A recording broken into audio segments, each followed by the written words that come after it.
Start. देखिए, आज मैं जो प्रसंग सुनाने जा रहा हूं वो बोली के ऊपर है कि बोली एक अमोल है, जो कोई जाने बोल, हिये तराजू तोल के फिर मुख बाहर खोल। ऐसी वाणी बोलिए मन का आपा खोए, औरन को शीतल करे और आपहु शीतल होए। कि ये जो हमारी वाणी है, जो हमारी बोली है, वो अमूल्य है। ये कैसी है? अमूल्य है। इसकी कोई कीमत नहीं लगा सकता। ये बोली तो दुश्मनी करवा सकती है और ये बोली दोस्ती भी करवा सकती है। ये बोली फांसी भी लगवा सकती है और ये बोली फांसी से बचा भी सकती है। इतना प्रभाव है इस वाणी के ऊपर, इतना प्रभाव है इस बोली में। तो इसीलिए कहा है, एक उदाहरण बताता हूं आपको, एक छोटी सी कहानी बताऊंगा एक महिला की। एक समझदार महिला है, एक समझदार महिला थी। उसके 2 बेटे थे और उसका एक पति था। वो तीनों नादान थे और वो महिला बहुत समझदार थी। उसके पति, उसके बेटे रोज कहते कि हमें राजा जी का महल देखना है। क्या देखना है? राजा जी का महल देखना है। और उनकी मां को पता था कि हमारे बच्चे क्या है, नादान हैं, तो इसलिए वो उनको मना करती कि तुम रहने दो, देखा हुआ है। लेकिन एक दिन छोटे बच्चे ने ज्यादा जिद कर ली। अब आपको पता है, राजहट और तिरिया हट और बाल हट, ये हट तो पूरी होती है। वो नहीं माना। नहीं माना तो मां ने इजाजत दे दी कि भाई जा, लेकिन वहां बोलने का ध्यान रखना, वो राजा का महल है। तो वो महल में, किले में चारों तरफ घूम गया, देख लिया। और उसके बाद जब घूम करके वापस निकल रहा था तो चौकीदारों ने पूछा कि राजा जी का महल कैसा लगा। तो उसने क्या कहा कि महल तो बहुत ही सुंदर है, बहुत ही गजब है, बहुत ही शानदार है, लेकिन मेरे तो एक समझ में नहीं आ रहा। क्या? कि राजा जी तो है मोटे मोटे, महाराज तो है बहुत मोटे। जब ये मरेंगे, ये गलियां हैं छोटी छोटी सकड़ी, तो जो मरेंगे तो महाराज को बाहर कैसे निकालेंगे? अब उन्होंने देखा, रे हमारे महाराज के बारे में गलत बोल रहा है, हमारे महाराज के बारे में, तो उसको जेल में डाल दिया। जब वो घंटे 2 घंटे नहीं आया वापस घर, तो मां को चिंता लगी। उसने बड़े भाई को भेजा कि भाई तू जा और देख, ध्यान रखना बोलने का, वहां महल है। अब वो चला गया, वो गया और उसने भी देखा। और उसके बाद पूछा, भाई मेरा भाई आया था क्या? कौन सा? कहा हाँ, कि एक महल देखने ऐसा भाई। कहाँ आया था? कहाँ है? तो जेल में। कि क्यों? कि उसने ऐसे कहा कि जब राजा जी मरेंगे तो गलियां छोटी है, उसको निकालेंगे कैसे? अब वो कहता है कि महाराज, वो तो मेरा भाई तो पागल है, आपका राजा जी, हमें क्या लेना देना? ऐसे नहीं निकलते तो चाहे काट काट के निकाल लेते, ऐसे नहीं निकलते, हमारी तरफ से टुकड़े कर करके महाराज के निकाल लेते, हमें क्या लेना देना? अब उन्होंने देखा ये तो उसका भी वहां पे, ये तो उससे भी तेज है, उसको भी जेल में डाल दिया। देखो बोलने का तरीका। अब जब वो दोनों नहीं आए तो ज्यादा चिंता हो गई। अब ज्यादा चिंता हुई तो उन्होंने कहा, भाई अब तो मुखिया कौन बचा है घर का? पति। उनको कहा, भाई आप जाओ, लेकिन आप भी ध्यान रखना बोलने का, थोड़ा संभल के बोलना। वो चला गया तो ठीक है, मैं जा रहा हूं। अब वो गया, वो भी घूम के देखा कि भाई हमारे 2 बेटे आए थे, कि साहब एक ने ये कहा और दूसरे ने ये कहा, तो इसलिए दोनों को जेल में डाल दिया। अब वो क्या कहता है कि वो दोनों ही पागल हैं, दोनों ही, उनको बोलने का तरीका नहीं है। आपके राजा जी है, अगर ऐसे नहीं निकल रहे हैं, कट कट के नहीं निकल रहे हैं, तो हमारी तरफ से यही खड्डा खोद के दाब देते। भाई हमारे को क्या लेना देना? आपके राजा जी चाहे यही खड्डा खोद के दाब देते, उनको क्या जरूरत थी? उन्होंने देखा ये वास्तव में इनका बाप है। अब उनको भी पेक जेल करवा दी, उनको भी जेल हो गई। अब जेल होने के बाद क्या हुआ, जब शाम हो गई और वो नहीं आए तीनों, अब समझदार स्त्री समझ गई कि इन्होंने बोलने में कोई चूक की है, कोई गलती की है, इसलिए उसको चिंता सताने लगी। चिंता सताने लगी तो अब अंततः उसने खुद ने सोचा कि मैं ही चली जाती हूं। तो वो चली गई। उसने जाकर के सारा माजरा समझा, सारी चीज समझी कि क्या हुआ। तो उन्होंने, चौकीदारों ने सारी बात समझा दी। अब वो सीधी राजा के पास चली गई। वो महिला कहां चली गई? राजा के पास।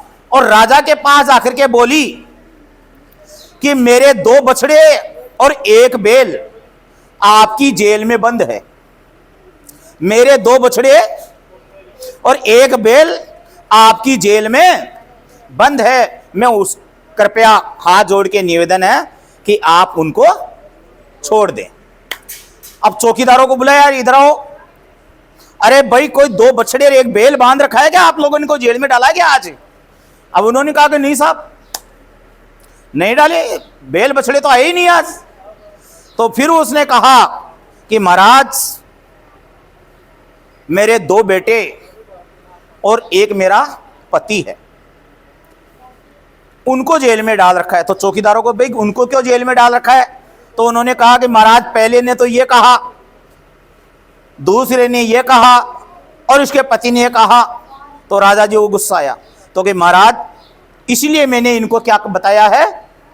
पशु बताया है। मैंने मेरे पति को बैल बताया है और दोनों बेटों को क्या बताया है? बछड़ा। यही वो तीनों पशु हैं जो मनुष्य होकर भी जिनको बोलना नहीं आता है, जिनको व्यवहार करना नहीं आता है, जिनको आचार विचार नहीं है, जिनमें समझदारी नहीं है, तो वो मनुष्य होने के बाद भी पशु के समान हैं। तो ये तीनों मेरे पशु के समान है, ये इंसान नहीं है। अगर इनमें इंसानियत होती तो इनमें बोलने का तजुर्बा होता, ये बोलते, ये बात ढंग से रखते है, जो तो बोली तो है। तो महाराज उससे प्रसन्न हो गए। किससे और प्रसन्न हुए? इन तीनों को छोड़ा और उन्होंने उनको इनाम दिया कि मेरे राज्य में ऐसी समझदार महिला भी है। तो देखो, अपनी समझदारी की वजह से एक महिला ने जेल से अपने दोनों पुत्रों को, पति को छुड़ा लिया और इनाम लेकर के आई और वाहवाही भी हुई। आपको पता है, इसीलिए कहते हैं कि भर जाता है गहरा घाव जो बना हो गोली से, लेकिन वो घाव नहीं भरता जो बना हो कड़वी बोली से। दीवानो होशी करो मेरे देश प्रेमियों, आपस में प्रेम करो देश प्रेमियों। गोली से लगा हुआ घाव भर सकता है, लेकिन ये बोली का घाव नहीं भरता। जैसे कौरव और पांडव दोनों भाई थे। कौरव और पांडव दोनों भाई थे। अरे तू यार, एक कौरव और पांडव दोनों भाई थे। तो पांडवों ने क्या किया? द्रौपदी ने बहुत शानदार महल बनाया, 3D। तो 3D 5D चल रहा है ना, ऐसे महल बनाया। तो दुर्योधन ने देखा कि यार मेरे भाइयों का महल देखता हूं,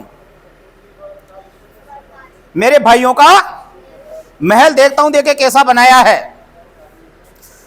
तो दुर्योधन देखने चला गया। दुर्योधन के पिताजी धृतराष्ट्र क्या थे? अंधे थे, पता है ना आपको, अंधे थे।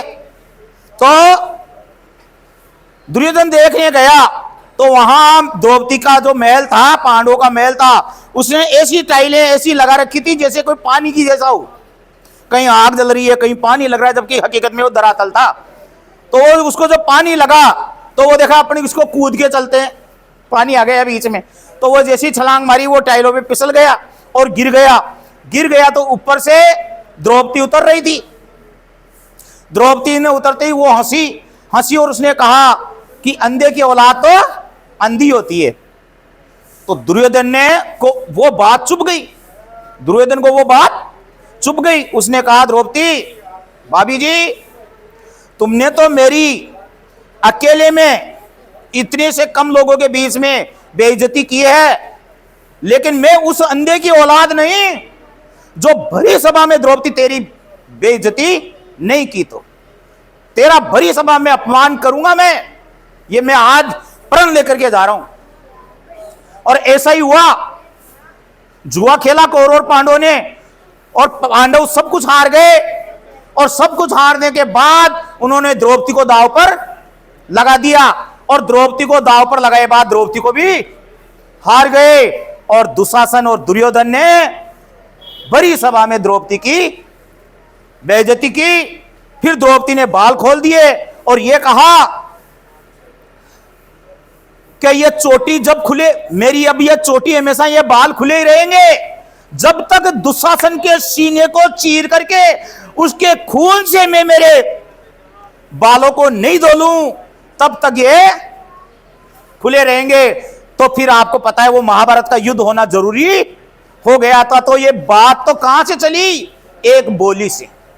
एक बोली से महाभारत का युद्ध छिड़ गया, और जो भारत में ऐसा युद्ध हुआ जो युगों युगों तक जिनको हम याद करते रहेंगे। तो कहने का मतलब यह है कि अपनी जो बोली है वो अमूल्य है। बोलने का तजुर्बा सबको आना चाहिए। ये बोली बहुत कीमती है, इसकी कोई कीमत नहीं है। इस बोली से ही हम दोस्त बना लेते हैं, इसी से दुश्मन बना लेते हैं। इस बोली से हमारी इज्जत बढ़ जाती है और इस बोली से इज्जत घट जाती है। इस बोली का अगर तरीका हो तो बड़ी से बड़ी मुसीबत से निकल सकते हैं, और बोलने का अगर तरीका नहीं हो तो हम बड़ी से बड़ी मुसीबत में फंस सकते हैं।